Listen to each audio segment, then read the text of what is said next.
रात के 8 बज चुके हैं और मैं हूं आप सभी का अपना शावेज मलिक और हाजिर हूं आप लोगों के सामने फिर से एक क्राइम की कहानी को लेके, एक क्राइम की घटना को लेके। दिल्ली के अंदर एक जगह लगती है विजय विहार, और ये जो विजय विहार इलाका है, इसी विजय विहार इलाके के अंतर्गत एक हॉस्पिटल है, रजनी गुप्ता हॉस्पिटल। अच्छा, ये जो रजनी गुप्ता हॉस्पिटल है, ये हॉस्पिटल बेसिकली महिलाओं के लिए है, जहाँ पर बच्चों वगैरह की डिलीवरी की जाती है। इसी सिलसिले में 20 जनवरी साल 2023 को एक महिला वॉशरूम से बहुत तेज़ी के साथ में चीखते हुए निकलती है। अच्छा, महिला इतनी ज़्यादा बुरी तरीके से चीखी थी कि देखते ही देखते वहाँ पर लोग इकट्ठा हो जाते हैं। लोग इस महिला से पूछने की कोशिश करते हैं कि क्या बात है। महिला इतनी ज़्यादा बदहवास थी कि इसके मुंह से आवाज़ ठीक तरीके से आ नहीं पा रही थी। अब उसके बाद में लोग समझाते हैं, बिठाते हैं, इसे ढांढस बताते हैं, कहते हैं क्या हुआ वॉशरूम के अंदर, ऐसा क्या है। तो ये महिला वॉशरूम की तरफ इशारा करते हुए कहती है कि वॉशरूम के अंदर कुछ है। इतने में बहुत सारे डॉक्टर जो होते हैं, डॉक्टर भी वहाँ पर पहुँच जाते हैं। उसके बाद में सारे ही लोग इकट्ठे होकर उस वॉशरूम के अंदर पहुँचते हैं, और जैसे ही वॉशरूम के अंदर पहुँचते हैं तो देखते क्या है कि इस वॉशरूम के कमोड के अंदर एक नवजात शिशु है, जो शायद कमोड के अंदर गिरने से, फंसने से उसकी उस कमोड के अंदर मौत हो गई है।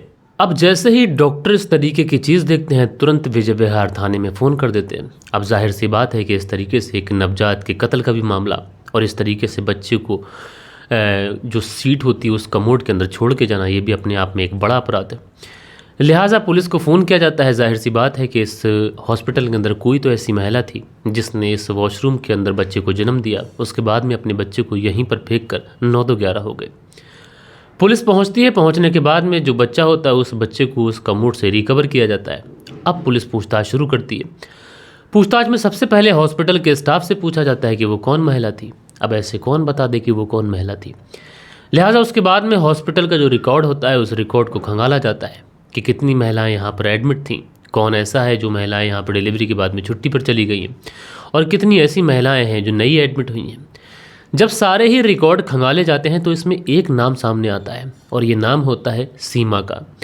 सीमा एक ऐसी महिला थी जो प्रेग्नेंट थी, डिलीवरी कराने के लिए इस हॉस्पिटल में भर्ती हुई थी, लेकिन उसके बाद में इस महिला ने डिलीवरी नहीं कराई, और उसके बाद में कहाँ गायब हो गई, किसी को कुछ भी पता नहीं। अब जैसे ही पुलिस को ये पता चलता है कि सीमा नाम की महिला इस हॉस्पिटल में भर्ती हुई थी, और उसके बाद में वो चूँकि वो प्रेग्नेंट थी, उसके बाद में उसने डिलीवरी कराई नहीं और गायब हो गई, तो अब पुलिस का जो शक था ये सीमा के ऊपर जा चुका था। यानी ये जो बच्चा था जो कमोड के अंदर मिला था, ये किसी और का नहीं बल्कि सीमा का हो सकता है।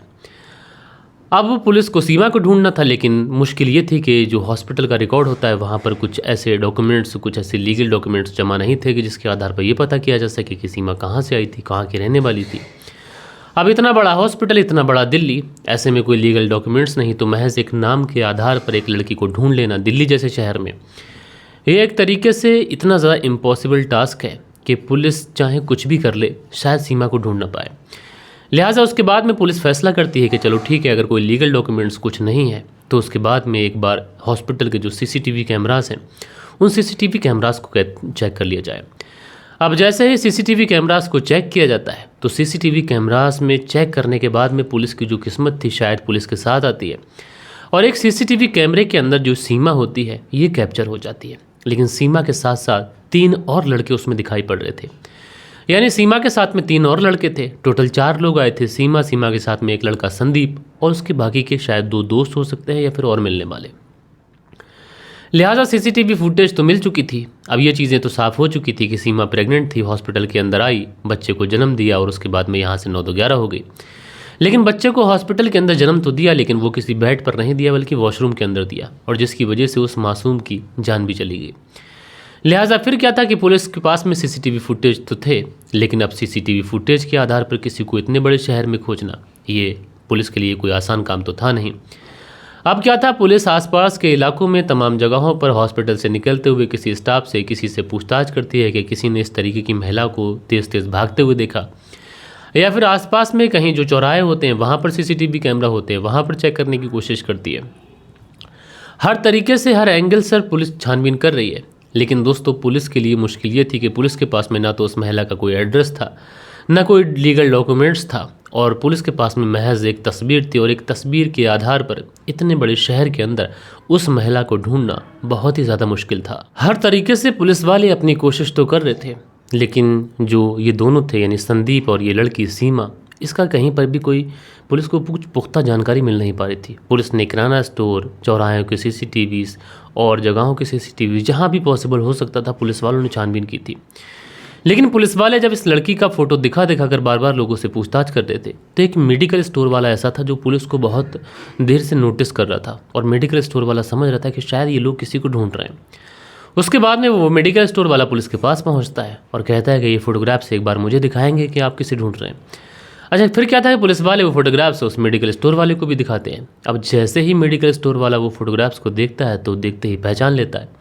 कहता है ये जो लड़की है सीमा और इसके साथ में जो ये लड़का है संदीप, दरअसल ये लोग तो कल मेरे मेडिकल स्टोर पर दवा लेने के लिए आए थे। अब जैसे ही पुलिस वाले ये बात सुनते हैं कि मेडिकल स्टोर पर दवा लेने के लिए आए थे, तो पुलिस वाले थोड़ी सी राहत की सांस लेते हैं। उसके बाद में पुलिस वाले कहते हैं कि चलो ठीक है, एक बार तुम भी अपने मेडिकल स्टोर के सीसीटीवी कैमरास दिखा दो, चेक कर लेते हैं। अगर क्रॉस चेक हो जाएगा, सारी चीज़ें मैच हो जाएंगी, तो उसके बाद में तुमसे भी पूछताछ कर लेंगे। अच्छा, उसके बाद में सबसे पहले सीसीटीवी कैमरास चेक किए जाते हैं और संजोग से जो सीसीटीवी कैमरास में तस्वीरें थीं वो कहीं ना कहीं इस फोटोग्राफ से मैच हो जाती हैं।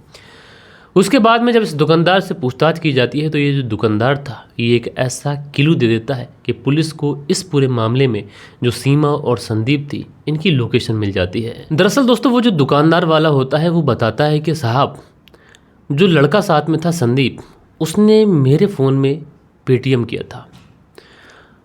क्योंकि दोस्तों, कैश अगर किसी व्यक्ति ने किया है तो शायद उसका डाटा दुकानदार के पास में ना हो, और अगर उसने पेटीएम फ़ोन पे ऐसी चीज़ें की हैं तो ज़रूर से ज़रूर पुलिस वालों के पास में एक ऐसा रास्ता होता है कि पुलिस वाले उस व्यक्ति के लिए उसके खिलाफ कोई डिटेल्स निकाल सकते हैं।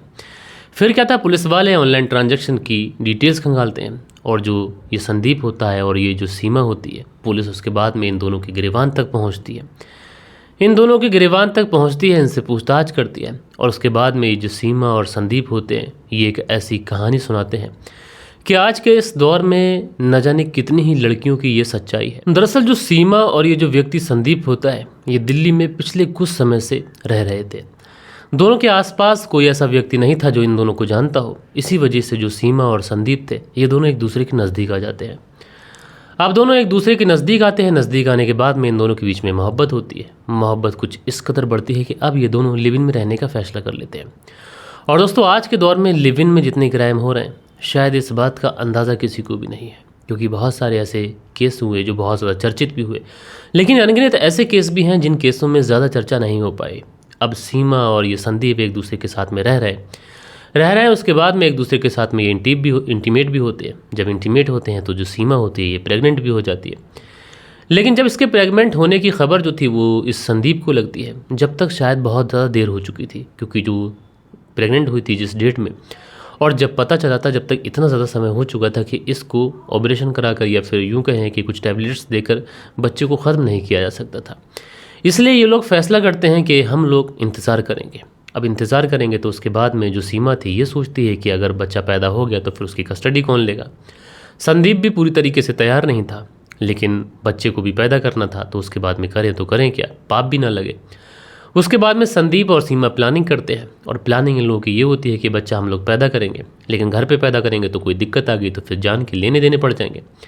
इसलिए ये लोग फैसला करते हैं कि हम लोग एक हॉस्पिटल चलेंगे, और हॉस्पिटल जाने के बाद में हम लोग वहाँ पर बाकायदा भर्ती होंगे। भर्ती होने के बाद में हम लोग वॉशरूम के अंदर बच्चे को जन्म देंगे, और अगर कोई दिक्कत आ गई तो डॉक्टर्स को बुला लेंगे, कह लेंगे कि क्या बोलते हैं वॉशरूम में आई हुई थी और उस समय डिलीवरी हो गई, इसलिए अगर कोई दिक्कत आएगी तो डॉक्टर वगैरह देख लेंगे।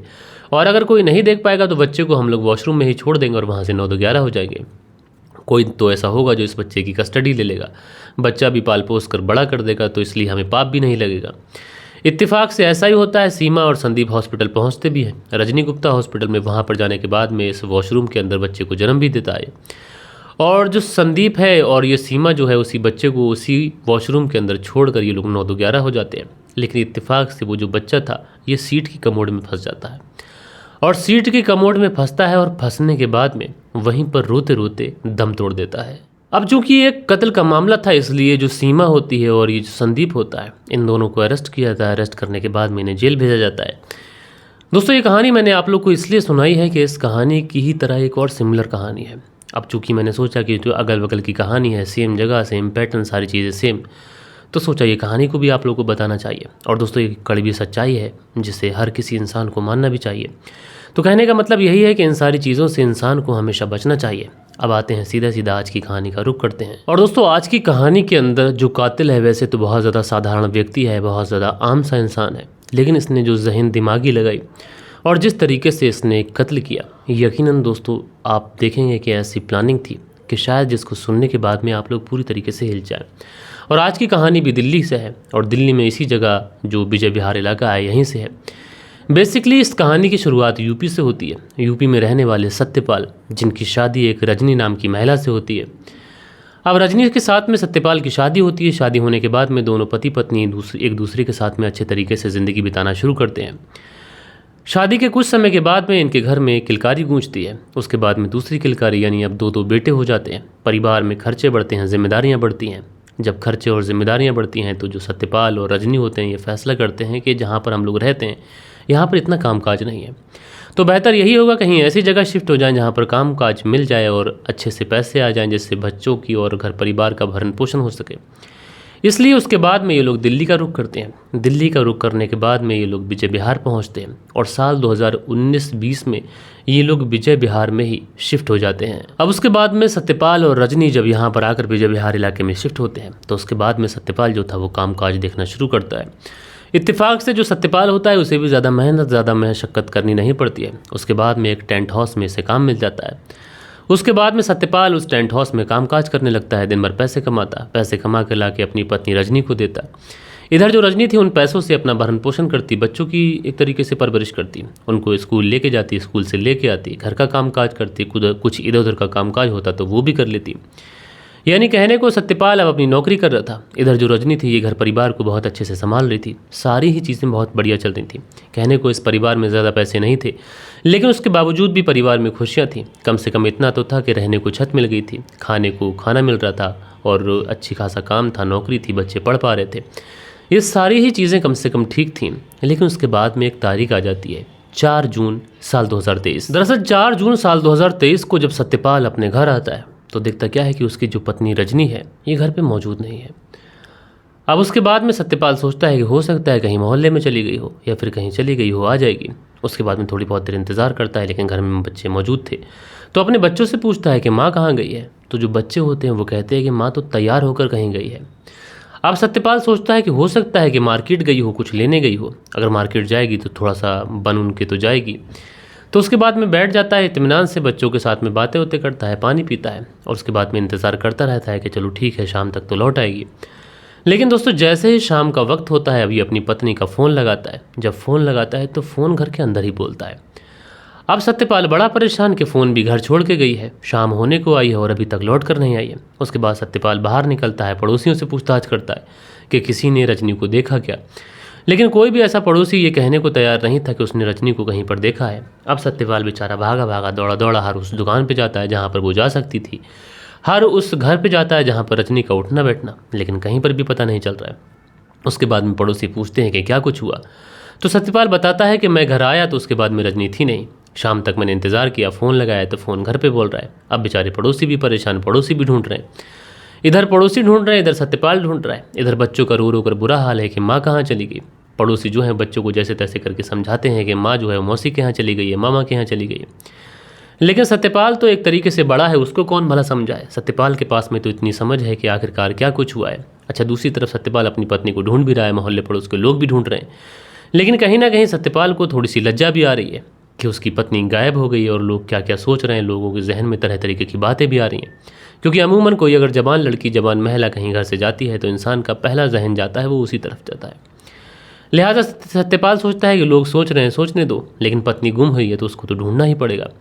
लिहाजा ऐसे करते करते 4 जून का जो समय होता है ये पूरा बीत जाता है। उसके बाद में 5 जून आ जाती है। सुबह होते होते सत्यपाल पूरी तरीके से बदहवास हो जाता है। बच्चों का रोते रोते बुरा हाल है, पड़ोसी भी ढूंढ रहे हैं, सत्यपाल भी ढूंढ रहा है, लेकिन इस रजनी के बारे में कोई पता नहीं है। उसके बाद में कभी रिश्तेदारों को कॉल की जाती है, कभी मिलने वालों के यहाँ जाके देखा जाता है, कभी कुछ दूर के रिलेटिव्स होते हैं उनसे पूछा जाता है, कभी कोई मिलने वाला उनसे फ़ोन करके पूछा जाता है कि रजनी को किसी ने कुछ देखा क्या। लेकिन दोस्तों अभी तक जितने भी लोग ढूंढ रहे थे रजनी को, चाहे सत्यपाल हो चाहे पड़ोसी हो, किसी को भी रजनी के बारे में कोई भी इन्फॉर्मेशन प्राप्त नहीं हुई थी। अब दोस्तों ऐसा करते करते जो 5 तारीख का दिन था, ये 5 तारीख का दिन भी गुजर जाता है। परिवार वाले परेशान हैं, सत्यपाल परेशान है, बच्चे रो रहे हैं, पड़ोसी भी ढूंढ रहे हैं, कुछ पता नहीं है।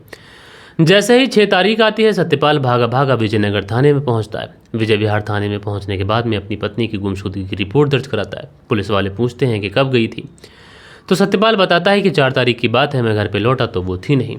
अब पुलिस वाले भी समझ जाते हैं कि 4 तारीख को ही अगर रिपोर्ट दर्ज कराई गई होती तो हम मान लेते कि वो लौट आएगी या फिर अपनी मर्जी से कहीं चली गई हो। लेकिन चूंकि 6 तारीख हो चुकी है, तो 6 तारीख तक अगर उसका कुछ पता नहीं है तो वो लौट के खुद से तो आने वाली नहीं है। यानी या तो वो अपनी मर्जी से किसी के साथ चली गई है या फिर उसके साथ कुछ अनहोनी हो गई है।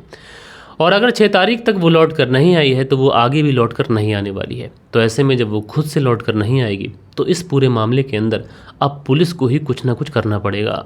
अब उसके बाद में पुलिस वाले जो थे वो भी इस मामले को काफ़ी ज़्यादा गंभीरता से लेते हैं, मामला दर्ज करते हैं और सबसे पहले सत्यपाल से कहते हैं कि तुम अपनी पत्नी की कोई तस्वीर और उसकी उम्र कितनी थी, ये सारी चीज़ें बताओ।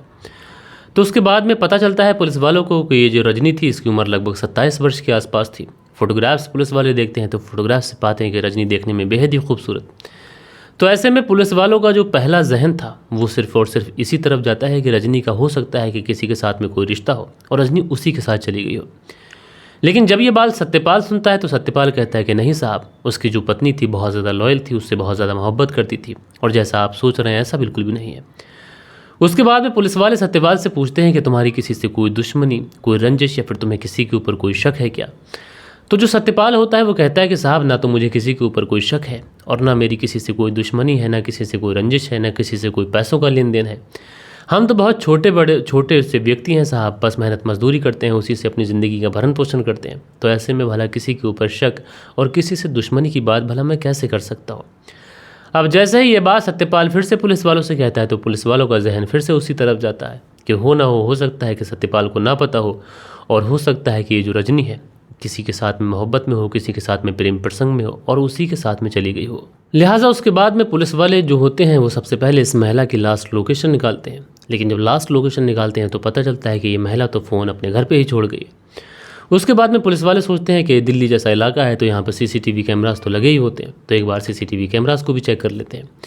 जब उस मोहल्ले के आसपास के सीसीटीवी कैमरास चेक किए जाते हैं तो इत्तेफाक से ये जो महिला होती है रजनी एक कैमरे के अंदर दिखाई पड़ती है, जिसमें ये दिखाई पड़ता है कि ये जो महिला रजनी है ये सज धज कर कहीं जाती हुई दिखाई पड़ रही है। अब ये चीज़ें साफ हो चुकी थी कि महिला कहीं सज धज कर जा रही थी, पति ड्यूटी पर था, तो हो सकता है कि ये अपने प्रेमी से मिलने गई हो और वहीं से ये दोनों फरार हो गया और मोबाइल ये घर पे छोड़ गई है ताकि लास्ट लोकेशन घर की ही निकल जाए।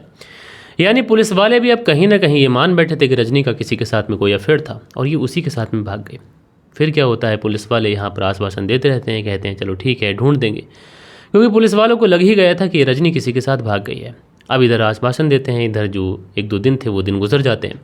आए दिन ये जो सत्यपाल है ये पुलिस थाने के चक्कर लगा रहा है। अब सत्यपाल जब पुलिस थाने के चक्कर लगाता है तो पुलिस सोचती है कि यार चलो ठीक है, बेचारा इतना ज़्यादा परेशान है और ऐसे में अगर इसकी पत्नी किसी के साथ भागी है तो चलो यही खोज के ला देते हैं कि किसके साथ भागी है। अब ये खोजने के लिए पुलिस सबसे पहले इस महिला की कॉल डिटेल्स निकालती है, इस उम्मीद में कि अगर ये महिला किसी के साथ में भागी है, किसी के साथ में अफेयर रहा होगा तो उससे घंटों घंटों बातचीत होती होगी, क्योंकि भागने से पहले तो प्लानिंग होती है और 1-2 दिन तो बहुत ज़्यादा बात हुई होगी। तो ऐसे में पुलिस वाले जब कॉल डिटेल्स निकालते हैं तो कॉल डिटेल्स निकालने के बाद में जो कॉल डिटेल्स की सारी डिटेल निकल के आती है उसे देखने के बाद में पुलिस वाले दंग रह जाते हैं, क्योंकि कॉल डिटेल्स निकालने से पहले पुलिस वालों को ये उम्मीद थी कि कॉल डिटेल्स में सारी चीज़ें साफ़ हो जाएंगी। अगर किसी के साथ भागी है तो 1-2 दिन पहले तो उससे घंटों घंटों बातचीत हुई होगी। लेकिन जो कॉल डिटेल्स निकल के आती है उसमें ऐसा कोई भी नंबर नहीं था जिसके साथ में रजनी की कम से कम 10-15 मिनट भी बात हुई हो। तो जब पुलिस को ये सारी चीज़ें मिलती हैं, कोई भी सीरियस ऐसा नंबर नहीं मिलता है जिससे पुलिस को किसी नंबर के ऊपर कोई डाउट हो, कोई शक हो। अब पुलिस वाले समझ जाते हैं कि यहाँ पर मामला दूसरा है, यानी अफेयर वाली बात तो यहाँ पर हो नहीं सकती। इसलिए पुलिस वाले सोचते हैं कहीं ऐसा तो नहीं कि कुछ ऐसा हुआ हो कि सत्यपाल के साथ में रजनी का झगड़ा हुआ हो और उसके बाद में रजनी जो है वो घर छोड़ के चली गई हो। अब इस बारे में पुलिस वाले छानबीन करने के लिए सबसे पहले अब पड़ोसियों से पूछताछ करते हैं सत्यपाल और रजनी के बारे में। पुलिस वाले पड़ोसियों से पूछताछ करते हैं कि जो रजनी थी और ये सत्यपाल जो था, इन दोनों का रिश्ता कैसा था। तो पहले तो जो पड़ोसी होते हैं ये पुलिस को बताने से कोई भी बात कतराते हैं, लेकिन उसके बाद में जो पुलिस वाले होते हैं पड़ोसियों को ढांढस बताते हैं, उनको भरोसा दिलाते हैं कि तुम्हारा नाम सामने नहीं आएगा। जब किसी तरीके से पुलिस वाले एक तरीके से जो पड़ोसी होते हैं उनको बहला फुसला कर उनसे जब पूछताछ करते हैं, उनको भरोसा दिलाते हैं कि आप चिंता मत करिए कि आपको तो कुछ नहीं होने वाला है। उसके बाद में जो पड़ोसी होते हैं एक एक कर कर अपना मुंह खोलते हैं और ये बताते हैं कि सत्यपाल जो है ये तो आए दिन अपनी पत्नी से लड़ा करता था और इन दोनों पति पत्नी के बीच में जो रिश्ते थे ये बिल्कुल ठीक नहीं थे। आए दिन झगड़ा, तकरार, मार पिटाई, ये सारी चीज़ें तो आम थी। और जिस हिसाब से सत्यपाल घबरा कर परेशान होकर अपनी पत्नी को ढूंढ रहा है, हमें तो ऐसा लग रहा है कि सत्यपाल से ही लड़ाई हुई है और इसी ने अपनी पत्नी को कहीं तो नहीं भेज दिया है। अब जैसे ये सारी चीज़ें पुलिस को पता चलती हैं तो पुलिस को भी लगता है कि हो सकता है यही सब कुछ सच हो। उसके बाद में पुलिस वाले सोचते हैं कि सत्यपाल से पूछताछ कर लेते हैं। अगर ऐसा कुछ हुआ होगा तो सत्यपाल पुलिस के सामने टूटेगा, बताएगा, पूरी कहानी सामने आएगी, उसके बाद सच लोगों के सामने आ जाएगा। फिर क्या था, पुलिस वाले सत्यपाल को उठाते हैं। उठाने के बाद में सीधा पुलिस थाने लेके पहुंचते हैं। वहाँ पे ले जाने के बाद में इसको फ्रंट सीट पर बैठाया जाता है, इससे पूछताछ की जाती है और सबसे पहला सवाल सत्यपाल से यही होता है कि तुम्हारी पत्नी के साथ में रिश्ते कैसा था। अब जैसे ही रिश्ता कैसा था ये वाली बात आती है तो सत्यपाल घबराता है। जैसे ही सत्यपाल घबराता है तो पुलिस वाले तुरंत भाग जाते हैं, क्योंकि दोस्तों मैं आप लोगों से हमेशा कहता हूँ कि पुलिस वालों की जो नज़र होती है ये बहुत ज़्यादा पारखी नज़र होती है। अब पुलिस वाले समझ जाते हैं कि सत्यपाल अपना लहजा बदल रहा है, सत्यपाल घबरा रहा है, लिहाजा पुलिस वाले अब इसे बहला कर फुसला कर अपने तरीके से, कभी कर्री नज़र से, कभी इसके साथ में थोड़ी सी सख्ती दिखाकर जब इससे पूछताछ करते हैं तो अंततः जो सत्यपाल होता है ये पुलिस के सामने टूटता है और टूटने के बाद में फूट फूट कर रोने लग जाता है और उसके बाद में कहता है कि हाँ, मैंने ही अपनी पत्नी का कत्ल कर दिया है। अब जैसे ही ये पुलिस वालों से ये कहता है कि हाँ मैंने ही अपनी पत्नी का कत्ल किया है तो उसके बाद में पुलिस वाले कहते हैं कि कहाँ मारा है और डेड बॉडी कहाँ है, क्योंकि 2 से 3 दिन पहले से ये जो महिला है ये गायब है और अगर ऐसे में 1 घंटा भी बर्बाद किया जाएगा तो ये डेड बॉडी को और ज़्यादा ख़राब करेगा, क्योंकि डेड बॉडी तो ऑलमोस्ट सड़ चुकी होगी, क्योंकि ये व्यक्ति खुद बता रहा है कि उसने कत्ल किया है। उसके बाद में ये व्यक्ति बताता है कि एक थाना आता है बबाना थाना और इसी बबाना थाने के अंतर्गत एक जगह आती है प्रेम प्याओ। यहीं पर जंगल में उसने अपनी पत्नी की डेड बॉडी को फेंका है। लिहाजा फिर क्या था, पुलिस जो थी वो तुरंत प्रेम प्याओ पहुंचती है। वहां पर पहुंचने के बाद में चूंकि पुलिस से पहले इत्तला करती है कि हम इस केस के सिलसिले में आए हैं, वहाँ पहुँचती है लेकिन वहाँ पर डेड बॉडी होती नहीं। फिर आती है वापस, फिर इस सत्यपाल से पूछताछ करती है सख्ती के साथ में कि तुम तो बोल रहे थे डेड बॉडी वहाँ पर फेंकी है, लेकिन वहाँ पर तो कोई डेड बॉडी है ही नहीं। फिर सत्यपाल कहता है कि साहब मैंने तो डेड बॉडी वहीं फेंकी थी। बड़ा रिलैक्स होकर बोलता है, लेकिन पुलिस वाले वहाँ पर ढूंढ आए थे, वहाँ पर कोई डेड बॉडी थी नहीं। लेकिन उसके बाद में पुलिस वाले सोचते हैं कि एक बार बबाना थाने में अगर पूछताछ कर ली जाए तो शायद ये मामला सॉल्व हो चुके। उसके बाद में बबाना थाने पहुँचते हैं पुलिस वाले, वहाँ पर पुलिस वालों से पूछताछ करते हैं कि कोई डेड बॉडी मिली थी क्या। तो हाँ, जो पुलिस वाले होते हैं वहाँ पर बबाना थाने के, वो कहते हैं कि एक डेड बॉडी तो मिली थी, 72 घंटे तक हमने इंतज़ार भी किया। उसके बाद में डेड बॉडी की हालत ख़राब हो रही थी, इसकी वजह से उसका अंतिम संस्कार कर दिया गया। अब जैसे ही ये बात पुलिस को पता चलती है तो उसके बाद में वापस से पुलिस जो थी इस प्रेम प्याऊ जो व्यक्ति था सत्यपाल, इसके पास आती है और इससे पूछती है कि तुमने क्यों कत्ल किया, क्या वजह थी। तो उसके बाद में सत्यपाल है ये बताता है कि मैं और मेरी पत्नी बहुत अच्छे तरीके से रह रहे थे, लेकिन जैसे जैसे मैं काम पर जाता रहा मेरी जो पत्नी थी ये गलत रास्तों पर चलने लगी और मुझे पता चला कि मेरी पत्नी के किसी से गलत रिश्ते हैं। अब जब इस बारे में मुझे पता चला तो मैंने अपनी पत्नी से बात की, लेकिन मेरी पत्नी ने सिरे से इन सारी बातों को खारिज कर दिया। लेकिन उसके बाद में मैं छानबीन करता हूँ तो मुझे पता ये चलता है कि मेरी पीठ पीछे मेरी पत्नी के कम से कम 4 से 5 लोगों के साथ में अफेयर है और वो उनसे मुलाकातें करती है, उनके साथ में संबंध बनाती है। अब ये सारी चीज़ें मुझे बुरी लगने लगी थी, इस वजह से आए दिन मेरा और मेरी पत्नी के बीच में झगड़ा होता था। उसके बाद में मैं उसे समझाता गया, वो मानी नहीं, वो लगातार उन लोगों से मिलती गई। इसी वजह से मैंने सोचा कि अब अपनी पत्नी का कत्ल कर देना चाहिए, क्योंकि अगर ये समाज में ज़िंदा रहेगी तो मेरी बदनामी करती रहेगी। इसलिए 4 जून साल 2023 को ये पूरी प्लानिंग करता है। प्लानिंग के तहत अपनी पत्नी को कॉल करता है। कॉल करने के बाद में कहता है कि यार मिलने आओ, क्योंकि घर पे तो बच्चे हैं और बहुत समय से तुमसे ठीक से बात नहीं कही, कहीं रेस्टोरेंट चलेंगे, खाना खाएंगे, थोड़ी सी मस्ती करेंगे। अब पत्नी जब ये बात सुनती है तो बहुत ज़्यादा खुश होती है। उसके बाद में कहती है चलो ठीक है, कहाँ पे आऊँ।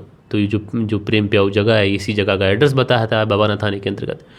लेकिन उसके बाद में कहता है कि मोबाइल घर ही छोड़ के आना, ताकि बच्चों को कॉल वॉल करना हो तो कॉल करके उनकी खैर खबर ले ली जाए। ये सारा सब कुछ ये इसलिए कर रहा था ताकि जो महिला है उसकी लास्ट लोकेशन उसी जगह की मिले। और आगे इसकी जो प्लानिंग थी उसको भी ज़रा सुनिएगा। उसके बाद में ये जो महिला थी प्रेम प्याऊ पहुंचती है। वहाँ पर पहुंचने के बाद में इसी बात को लेकर झगड़ा होता है कि वो 4-5 लोग कौन हैं, और इसी वजह से ये जो महिला थी जिसका नाम रजनी था ये कहती है तुमने इस बात के लिए मुझे यहाँ बुलाया है। इसी बात से सत्यपाल था ये इतना ज़्यादा आग बबूला होता है कि वहाँ पर पहले से ही इसने एक रॉड छुपा के रखी थी। उसी रॉड से ये अपनी पत्नी के ऊपर हमला करता है, उसकी हत्या करता है बड़ी बेरहमी के साथ में। वहीं पर झाड़ियों के पीछे उसकी डेड बॉडी को छोड़ता है और वहाँ से रॉड को भी एक तरफ छुपाता है और 9 तो 11 हो जाता है।